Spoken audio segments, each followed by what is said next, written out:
अधिक मास की परमा एकादशी और पद्मिनी एकादशी व्रत की पौराणिक कथा। प्रत्येक 3 वर्ष के बाद अधिक मास रहता है, जिसे पुरुषोत्तम मास भी कहते हैं।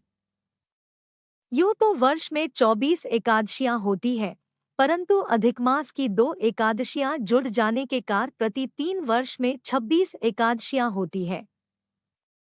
अधिक मास में परम एकादशी और पद्मिनी एकादशी का व्रत रखे जाने का बहुत महत्व है, क्योंकि यह 3 वर्ष बाद ही आती है।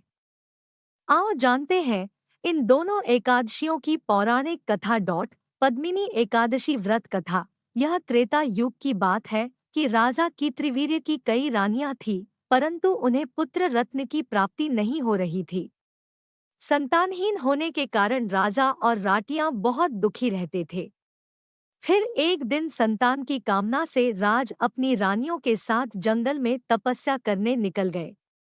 कहते हैं कि तपस्या करने से राजा की हड्डियां ही शेष रह गई, परंतु तपस्या का कोई परिणाम नहीं निकला। तब रानी ने अनुसुया माँ से इसका उपाय पूछा। माता अनुसुया ने रानियों से अधिक मास में शुक्ल पक्ष की एकादशी का व्रत करने के लिए कहा। रानी ने पद्मिनी एकादशी का व्रत रखा। व्रत की समाप्ति पर भगवान प्रकट हुए और वरदान मांगने के लिए कहा।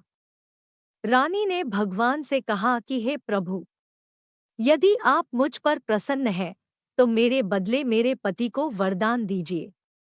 तब भगवान ने राजा से वरदान मांगने के लिए कहा।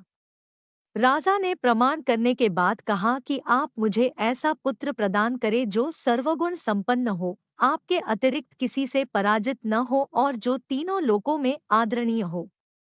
यह सुनकर भगवान ने कहा तथास्तु। कुछ समय पश्चात रानी ने एक पुत्र को जन्म दिया जो कार्तवीर्य अर्जुन के नाम से जाना गया। कालांतर में यह बालक अत्यंत पराक्रमी राजा हुआ, जिसने रावण को भी बंदी बना लिया था। इसकी तीनों लोकों में कीर्ति हो चली थी।